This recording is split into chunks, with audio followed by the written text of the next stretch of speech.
ગુજરાતમાં છેલ્લા ઘણા સમયથી પેપર ફૂટવાનો સિલસિલો યથાવત છે. ધોરણ 1 થી 10ના પેપર હોય, સચિવાલય હોય, બિન સચિવાલય હોય, હેડ ક્લાર્ક હોય, જુનિયર ક્લાર્ક હોય, તલાટી હોય કે વન રક્ષકનું પેપર હોય, પેપર લીકની સરકારમાં તેઓ ફૂટી રહ્યા છે.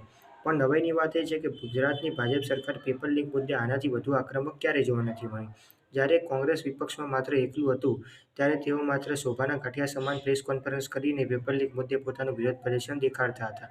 પણ જ્યારથી ગુજરાતમાં આમ આદમી પાર્ટી આવી છે, હેડ ક્લાર્ક પેપર લીક અને જુનિયર પેપર લીક મુદ્દે એવી રીતે સરકારને ઘેરી કે હેડ ક્લાર્ક પેપર લીક મુદ્દે તો કમલમ સુધી જઈ આવ્યા. સરકારને પેપર લીક મુદ્દે કાર્યવાહી કરવા દબાણ કર્યું, સરકારને જાગૃત કરી, વિદ્યાર્થીઓને જાગૃત કર્યા, વાલીઓને જાગૃત કર્યા. માટે આજે આમ આદમી પાર્ટીથી બિવાઈને ભાજપની સરકાર વિધાનસભામાં એક વિધેયક લાવવા જઈ રહી છે કે ગુજરાતમાં જો કોઈ પેપર ફોડશે તો તેને 1 કરોડનો દંડ અને 10 વર્ષની સજા થશે અને સાથે સાથે જે પેપરમાં ચોરી કરશે તેને 3 વર્ષની સજા અને 1 લાખનો દંડ થશે.